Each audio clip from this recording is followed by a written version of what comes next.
président du CNT a dans une note annoncé la mise en place de la commission ad hoc chargée de l'élaboration de l'avant-projet de loi de la nouvelle constitution. Aussitôt mise en place, des réactions n'ont pas tardé hier soir. Contre toute attente, le gouvernement guinéen demande de surseoir à tous ces travaux-là en attendant la conclusion des assises nationales. Eh bien, qu'est-ce qui justifie cela? Avec beaucoup plus d'interprétation de cette note qui a été annoncée par le président du Conseil national de la transition. Avec vous, Caps, est-ce que vous pensez que le président du CNT a été désavoué par le CNRD? Dire qu'il a été désavoué, je dis oui et non. Oui et non, dans la mesure où il faut quand même voir quelque chose. La réalité, c'est que c'est une bombe qui a été désamorcée par le CNRD. Oui.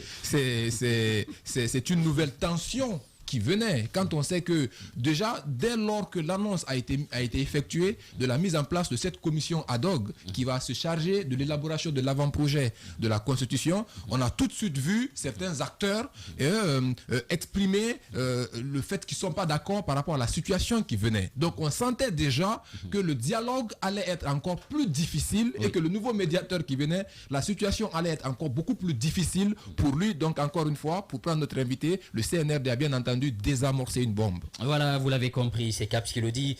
Honorable Fodé Oussou, bonjour, merci de nous rejoindre.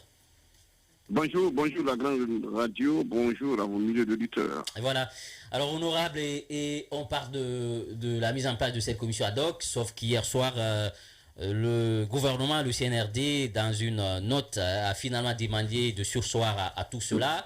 Et vous, déjà, dans la journée, vous avez fait une sortie qui n'a pas laissé indifférent l'opinion nationale. Et nous apprenons que le CNT d'ailleurs, à travers sa cellule de communication, a réagi par rapport à votre communication. Vous dites que d'abord le choix des hommes, il y avait un problème, mais aussi la démarche, vous l'avez condamnée. Pourquoi?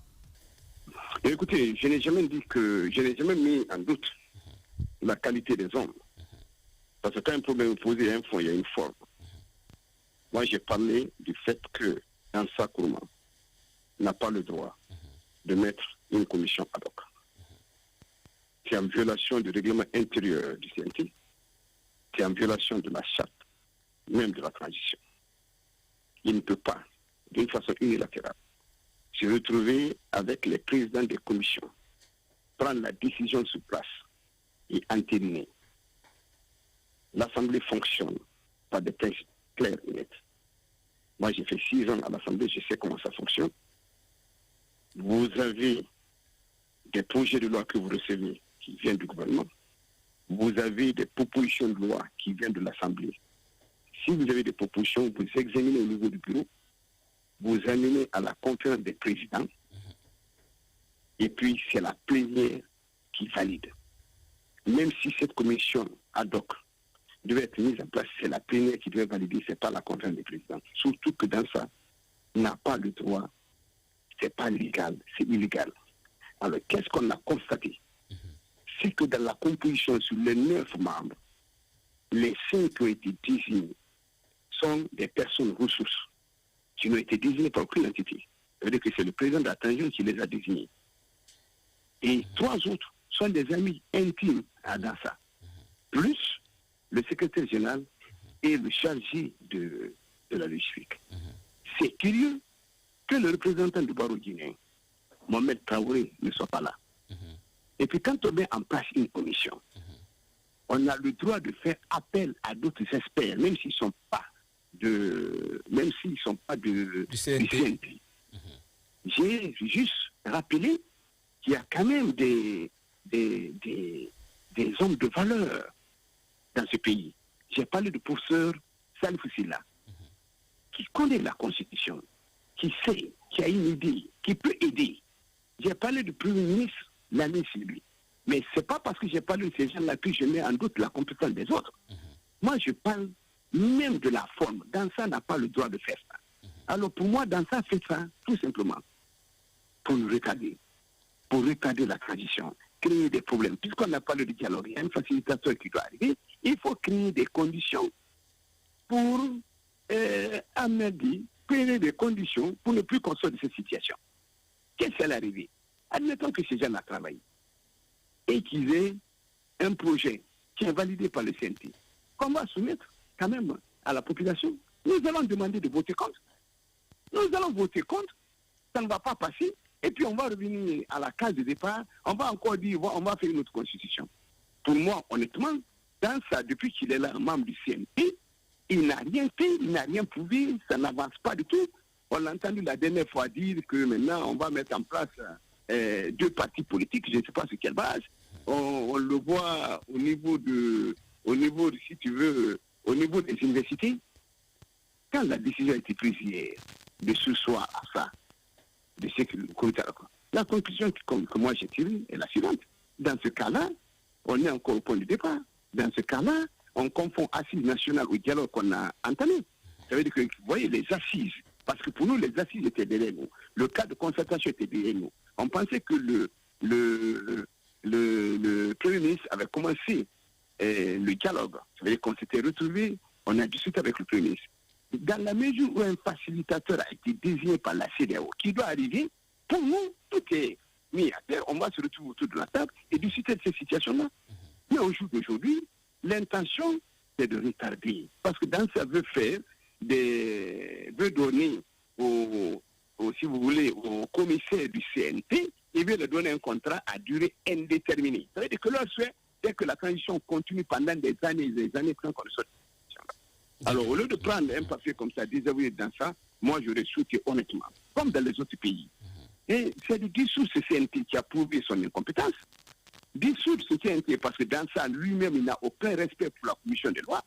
Mettre en place une commission composée de Guinéens, composée de personnes qui ont une certaine expérience. N'oubliez pas qu'il y a eu déjà le CNT en 2010. Nous sortir une constitution, on peut faire ça en 10 mois pour qu'on sorte de ces situations de transition. On a donné 24 mois au Burkina Faso. Le Burkina Faso, une partie du pays est occupée. Il faut imaginer comment on peut donner 24 mois au Burkina Faso et puis donner 24 mois à la Guinée. Le Burkina Faso a des problèmes, on donne 24 mois. C'est sûr que la Guinée, on aura peut-être 15 mois ou 16 mois ou 18 mois. On ne peut pas dépasser ça. Et depuis le 5 septembre jusqu'à aujourd'hui, il n'y a pas de visibilité. Personne ne sait on est dans quoi. On va sortir de cette situation quand.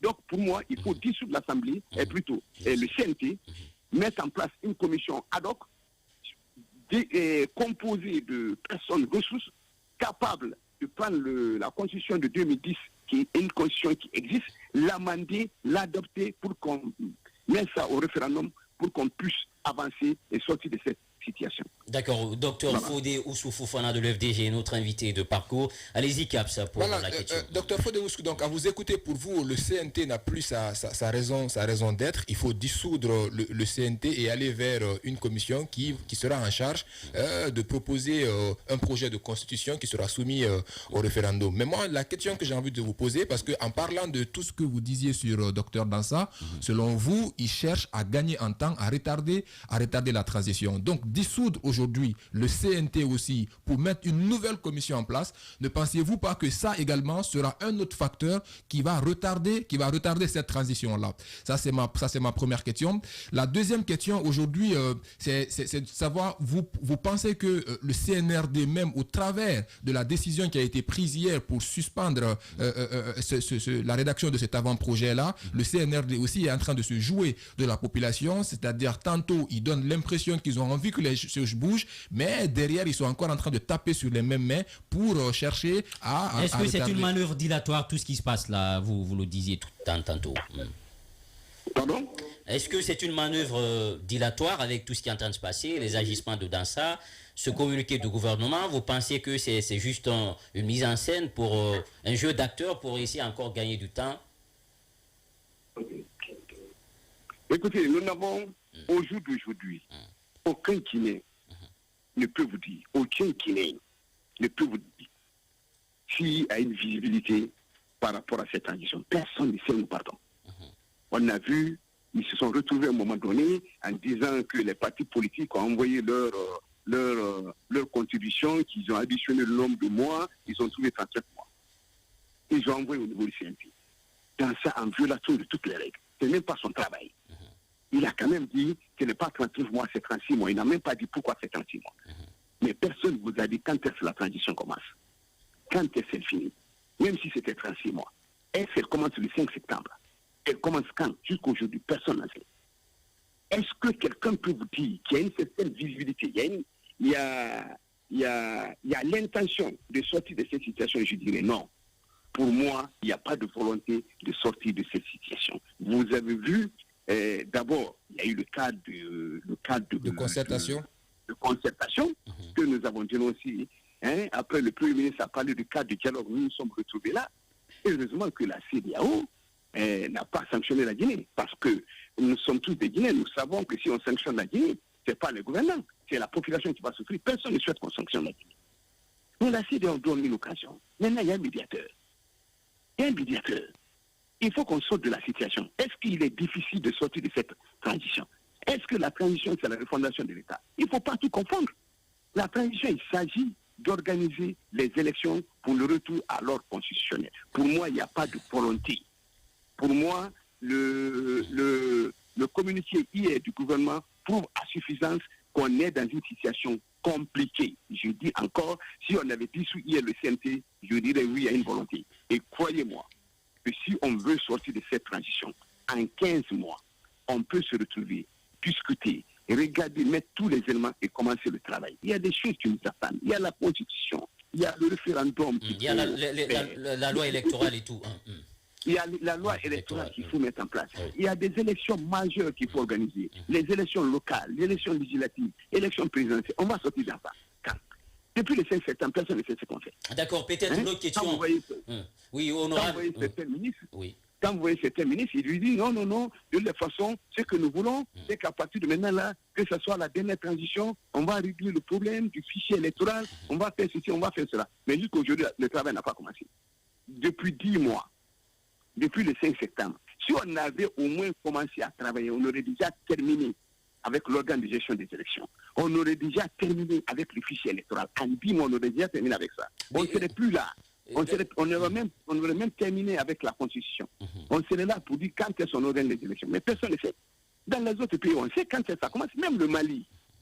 On connaît au moins les dates. D'accord. Honorable, et peut-être l'autre question que je souhaite vous poser, c'est que vous posez vraiment le débat sur, par exemple, le contenu. Le CNRD a proposé un contenu, le recensement général de la population, le recensement à vocation administrative, et surtout la réforme du fichier électoral, quand même des activités qui sont connues aujourd'hui. Est-ce que vous pensez que tout cela est mangeur de temps et il faut aller essentiellement sur des questions politiques? Non, ce n'est pas question politique, c'est question de logique. Le recensement général de la population, ça veut dire quoi? Le recensement général de la population, c'est qu'il faut rentrer dans les foyers, recenser tous ceux qui sont là, et puis à partir de cet instant-là, tirer le fichier électoral de ce recensement. On va finir ça. Oui, mais docteur Fodé, ça ne prend que 30 jours. Cette activité ne prend que 30 jours, selon le porte-parole du gouvernement.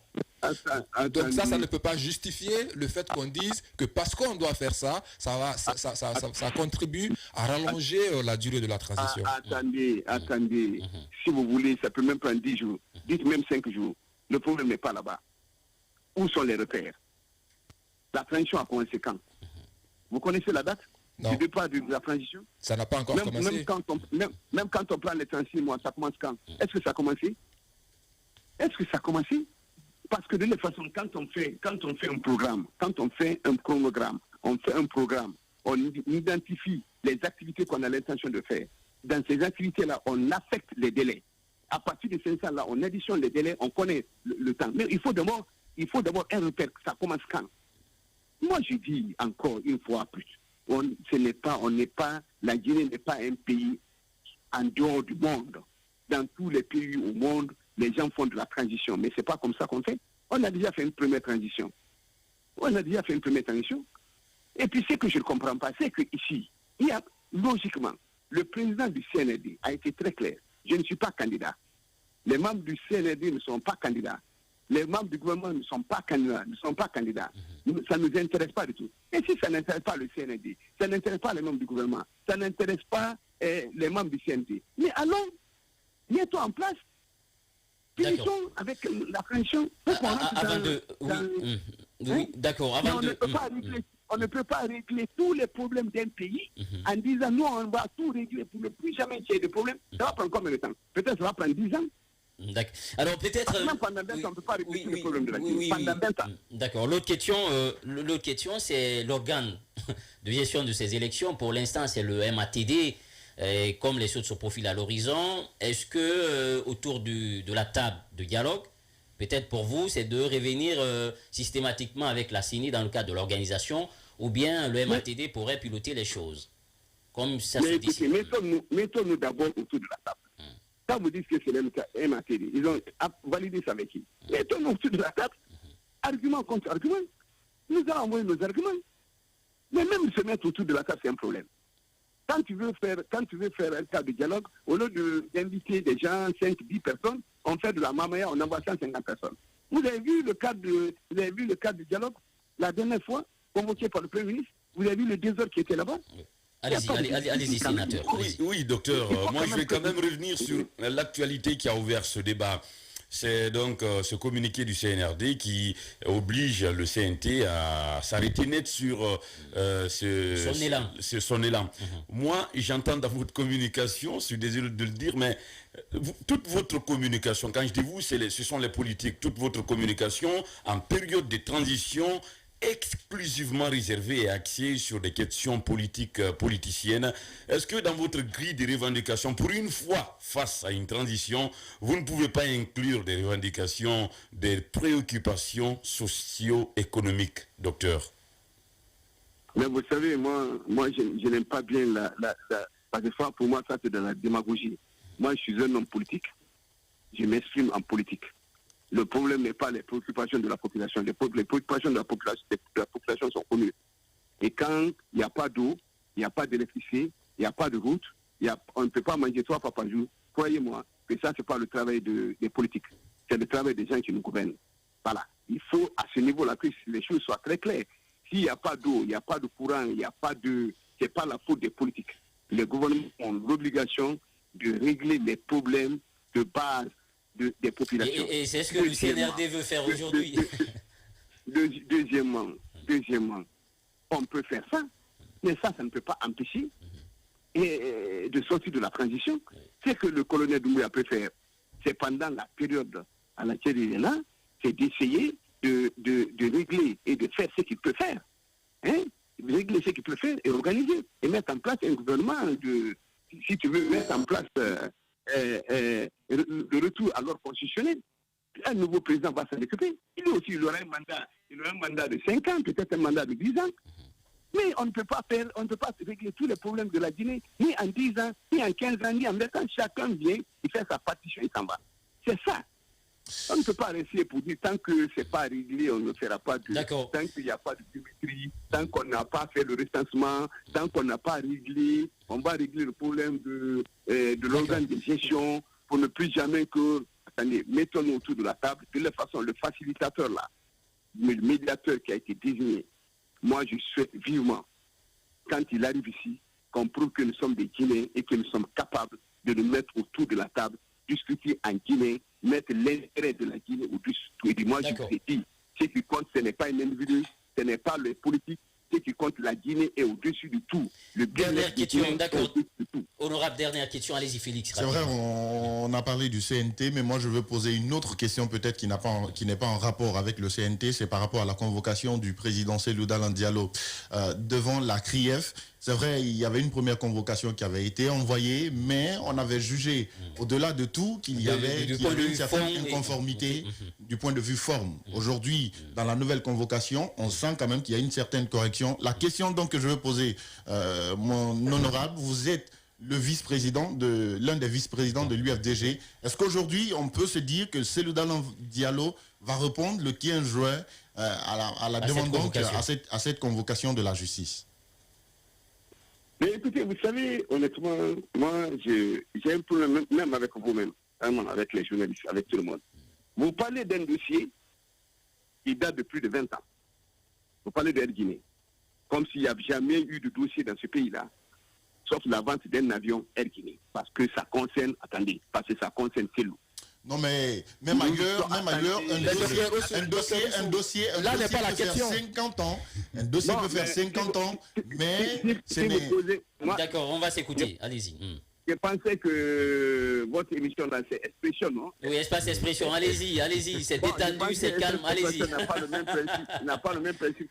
Oui, c'est pas le même principe, mais on peut relancer, on peut faire des relances. Mais allez-y, Non, mais allez-y, attendez, allez-y.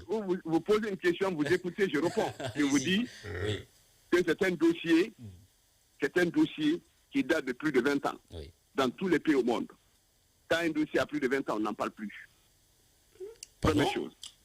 Deuxième chose, nous nous sommes exprimés suffisamment par rapport à Air Guinée. Je le dis et je le répète. Celui qui a acheté Air Guinée s'appelle Mamadou Silla. Il sait à qui il a acheté, avec qui il a acheté. Il sait combien il a acheté. Il sait s'il a fait un chèque, à qui il a remis le chèque. Ça aussi, c'est très clair. Il est à Dissimbora.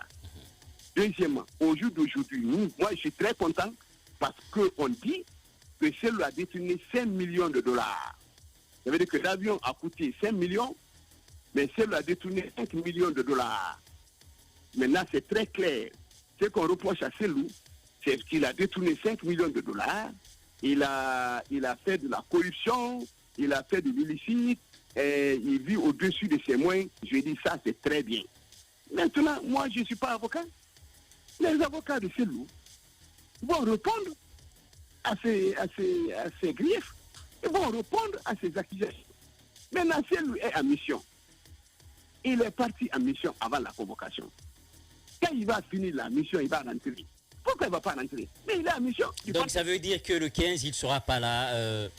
Mais moi, je ne peux pas vous le dire. Moi, je ne vous ai pas dit qu'il ne sera pas là.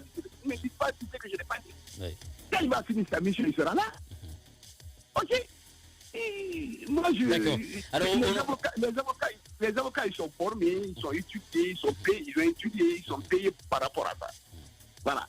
Approchez-vous des avocats de Selou. C'est-à-dire que cette question, on ne doit même pas la poser à un vice-président. Même si j'assure l'intérim, ce n'est pas mon rôle de répondre à des questions comme ça. Allez demander. Si vous connaissez pas maintenant le nom des avocats de Selou, allez voir Maître Traoré, Maître Biabodji, allez leur poser la question.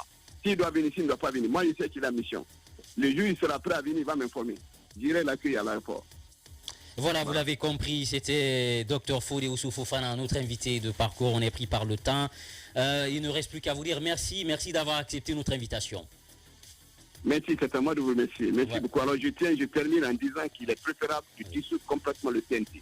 Voilà. Le CNT n'a plus sa raison d'être. Voilà. Vous l'avez compris, c'était le message à retenir en filigrane. Il est pour la dissolution du CNT, la mise en place d'une commission ad hoc pour faire le reste du travail, pour éviter la tension dans ce pays, comme il le disait.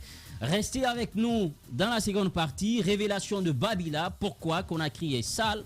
Eh bien, c'est dans un court instant. Nous allons essayer de joindre aussi Mamadou Silla pour parler de sa convocation. À tout de suite.